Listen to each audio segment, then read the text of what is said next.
Hello friends, welcome back to our YouTube channel. Myself Shalini Singh. आज मैं आपके लिए लेकर के आई हूँ मेंस्ट्रुएशन साइकिल से जुड़े हुए डिसऑर्डर। लास्ट सेशन में हमने देखा था कि हमने दो जो डिसऑर्डर्स थे वो डिस्कस करे थे। अब हम इसके आगे के डिसऑर्डर जो हैं वो डिस्कस करेंगे और कवर करेंगे अपने इस सेशन को मेंस्ट्रुएशन डिसऑर्डर के। और आई होप कि आपको ये डिसऑर्डर्स जो हैं वो क्लियर हो जाएंगे, आपके सारे डाउट्स क्लियर हो जाएंगे और जब एग्ज़ामिनर्स आपसे क्वेश्चन पुटअप करेगा तो आप जो हैं आंसरेबल होंगे, अच्छे से आंसर दे पाएंगे और अच्छे मार्क्स गेन कर पाएंगे। और आई होप कि आपको ये वीडियो पसंद आए। आप इस वीडियो को लाइक करिए, शेयर करिए और मेरे चैनल को ज़्यादा से ज़्यादा सब्सक्राइब करिए। तो चलिए स्टार्ट करते हैं हम अपना ये वीडियो, जो कि है हमारा नेक्स्ट डिसऑर्डर। It's called एपीमेनोरिया।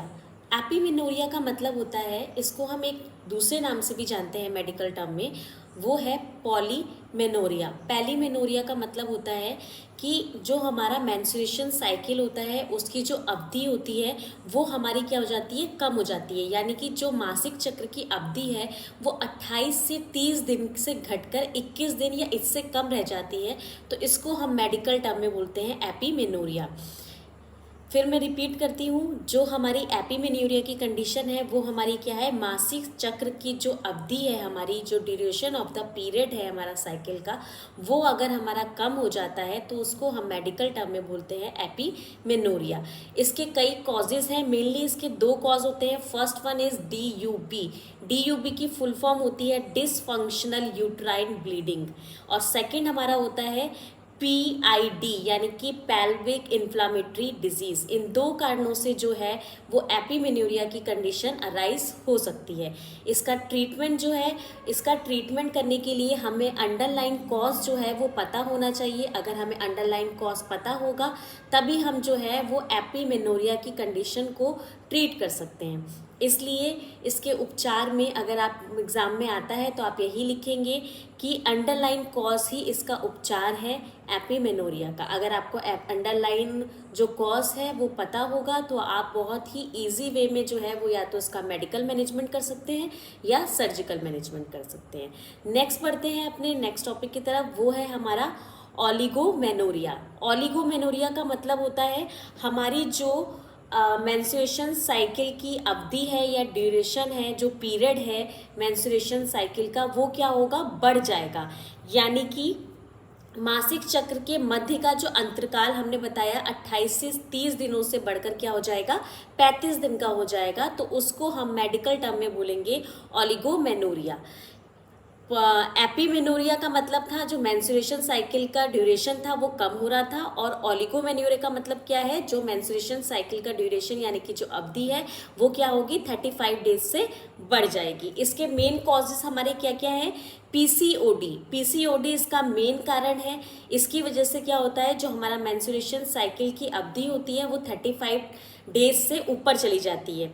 उसके बाद हमारा सेकंड क्या हो सकता है, ओवरियन ट्यूमर हो सकता है। अगर हमारे ओवरी में ट्यूमर फॉर्म हो रखा है तो इस वजह से भी हमें क्या होगा, ओलिगोमेनोरिया के चांसेस हो जाएंगे। या फिर ओबेसिटी है किसी को तो इस वजह से भी हो सकता है, या फिर हाइपोथायरॉइडिज्म की कंडीशन है तो इस वजह से भी जो है वो ओलिगोमेनोरिया होने के चांसेस हो सकते हैं। इसका उपचार भी सेम है एपीमेनोरिया की तरह। अंडरलाइन केस या अंडरलाइन कॉज जो है वो हमें इसका पता होना चाहिए, तभी जो है वो हम ओलिगोमेनोरिया का ट्रीटमेंट कर सकते हैं, चाहे वो मेडिकल हो चाहे वो सर्जिकल हो। नेक्स्ट डिजीज है हमारी मेट्रोरेजिया। मेट्रोरेजिया का मतलब हमारा होता है जो हमारी ब्लीडिंग है वो हमारी यूट्रस से होने वाली जो ब्लीडिंग है वो क्या होगी, इरेगुलर हो जाएगी या एसाइक्लिक हो जाएगी। इरेगुलर का मतलब हमारा क्या है, अनियमित हो जाएगी। या फिर एसाइक्लिक का मतलब है अचक्रीय। यानी कि अगर लास्ट मंथ जो है वो एक फीमेल को 13 को पीरियड हुआ था तो उसके बाद उसको या तो बढ़ जाएगा डेट या फिर उसकी घट जाएगी, अनियमित हो जाएगी वो, ठीक है, डेट वाइज नहीं आएगी। उसको हम बोलते हैं मेट्रोरेजिया।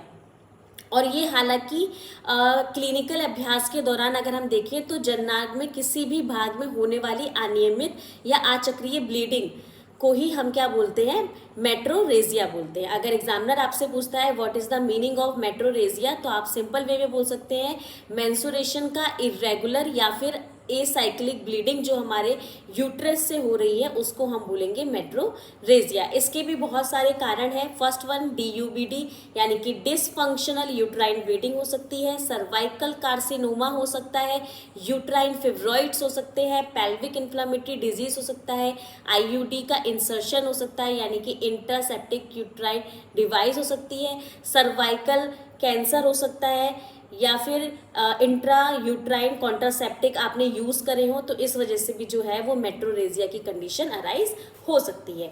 इसका भी सेम ट्रीटमेंट हम करेंगे। जो हमारा मेन कॉज है, अंडरलाइन कॉज, वो हमें पता होना चाहिए, तभी जो है वो हम मेट्रोरेजिया की कंडीशन को ट्रीट कर सकते हैं। लास्ट हमारा जो डिसऑर्डर है वो हमारा आता है हाइपोमेनोरिया। हाइपोमेनोरिया का मतलब होता है जो हमारे मासिक धर्म के दौरान होने वाला ब्लीडिंग होती है या रक्तस्राव की जो मात्रा होती है वो हमारी अवधि से कम हो जाती है। यानी कि अगर हमें 30 ml ब्लीडिंग हो रही है तो वो हमारी कितनी रह जाएगी, या तो 15 रह जाएगी या 12 रह जाएगी, यानी कि जो उसकी मात्रा है वो घट जाएगी। उसको हम बोलते हैं, या इस स्थिति को हम बोलते हैं हाइपोमेनोरिया। इसका मेन कॉज क्या है हमारा, या तो हम माल न्यूट्रिशन की तरफ जा रहे हैं, इस वजह से हमें ये परेशानी अराइज हो रही है, या फिर क्या हो रखा है, हमने बहुत ज़्यादा कॉन्ट्रासेप्टिक पिल्स का इस्तेमाल कर लिया है, इस वजह से भी हमें ये कंडीशन अराइज हो सकती है, या फिर हमें क्या हो सकता है, एंडोमेट्रियल ट्यूबरक्लोसिस हो सकता है, टीबी फॉर्म हो गया है हमारे यूट्रस के लोअर पार्ट में, इस वजह से भी हमें क्या हो सकता है, हाइपोमेनोरिया की कंडीशन अराइज हो सकती है। इसका भी ट्रीटमेंट जो है वो सेम है। अंडरलाइन कॉज जो है वो हमें इसका पता होना चाहिए। अंडरलाइन कॉज हमें पता होगा तभी हम इसका ट्रीटमेंट कर सकते हैं, चाहे वो मेडिकल ट्रीटमेंट हो, चाहे वो हमारा सर्जिकल ट्रीटमेंट हो। आई होप कि आपको ये डिसऑर्डर्स क्लियर हो गए होंगे, और एग्ज़ाम में अगर थ्योरेटिकल आता है या वाइवा में आपसे ये पूछा जाता है तो आप इसके आंसरेबल होंगे, अच्छे से इसके आंसर पुटअप कर सकते हैं। आगे बढ़ते हैं इसके मैनेजमेंट की ओर। अगर ऐसी कंडीशन अराइज होगी तो आप कैसे इसका प्रबंध करेंगे। तो फर्स्ट वन क्या है, सबसे पहले तो आपका मेन प्रबंध, जो मेन ट्रीटमेंट है वो यही होना चाहिए कि आपको क्या करना है, उसको साइकोलॉजिकल सपोर्ट देना है और पर्याप्त आराम देना है, यानी कि आपको उसको रेस्ट करने के लिए बोलना है, कंफर्ट प्रोवाइड करना है उसको, और साइकोलॉजिकल सपोर्ट बहुत ज़रूरी है एक फीमेल को इन कंडीशन के टाइम पर देने के लिए। सेकंड, आपको क्या करना है, अगर आपकी जो फीमेल है वो माल न्यूट्रिशन की तरफ जा रही है तो आपको उसको क्या करना है, संतुलित आहार देना है, यानी कि बैलेंस डाइट जो है वो उसको प्रोवाइड करानी है। थर्ड, आपको क्या करना है, अगर आपकी फीमेल जो है वो एनीमिक हो गई है, उसकी बॉडी में खून की कमी हो गई है, तो आपको उसको क्या करना है, आयरन की थेरेपी देनी है या फिर ब्लड ट्रांसफ्यूजन के लिए सलाह देनी है। इसके बाद अगर एक फीमेल को अब नॉर्मल मेंस्ट्रुएशन ब्लीडिंग हो रही है या फिर उसका मेन कारण फिब्रॉइड है, तो उसका उपचार आपको क्या करना है, या तो आप मेडिकल कर सकते हैं या सर्जिकल कर सकते हैं। ये कंडीशन आपको देखनी है कि फिब्रॉइड्स जो है वो कैसी कंडीशन में हो रखे हैं।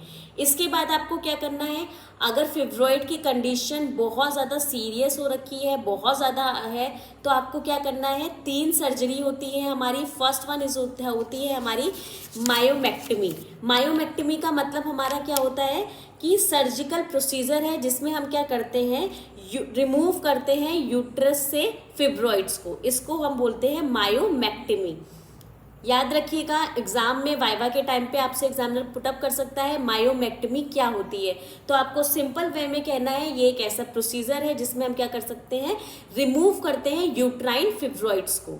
Removal of the uterine fibroids, it's called myomectomy. Second हमारा आता है हिस्टोस्कोपी। हिस्टोस्कोपी का मतलब क्या होता है हमारा, इसमें हम एग्जामिन करते हैं हमारे वूम को या फिर यूट्रस को।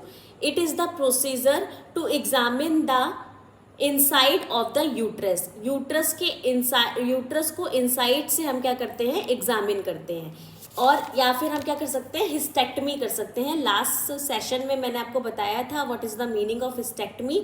तो हिस्टेक्टमी हमारा क्या है, it is the removal of the uterus, it's called hysterectomy. ये 3 टर्म्स हैं जो एग्जामिनर आपसे वाइवा के टाइम पर पूछ सकता है।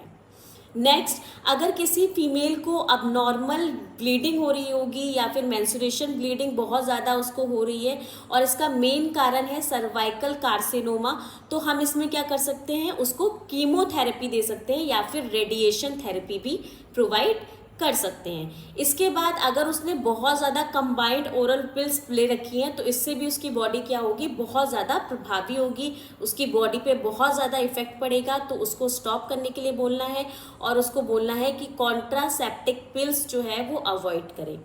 अगर किसी फीमेल को पेल्विक इन्फ्लामेटरी डिजीज है या वो उससे ग्रसित हो रखी है, तब हमें क्या करना है, उसका उचित उपचार करना है और डॉक्टर के पास जाने के लिए उसको सलाह देनी है। देन अगर किसी को जेनाइटल ट्यूबरक्लोसिस हो रखा है तो इस केस में हमें क्या करना है, एंटी ट्यूबरकुलर ड्रग्स देनी है उसको, या फिर उसको क्या करना है, एंटीबायोटिक्स भी हम प्रोवाइड कर सकते हैं अकॉर्डिंग टू द डॉक्टर ने जो उसको प्रिस्क्राइब कर रखी है उसी को ध्यान में रखते हुए।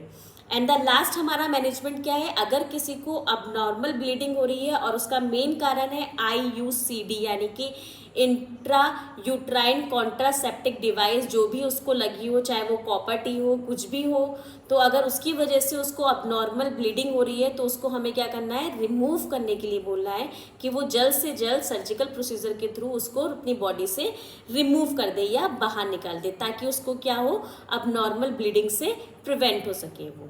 तो ये हमारे कुछ मैनेजमेंट थे मेंस्ट्रुएशन साइकिल के डिसऑर्डर के।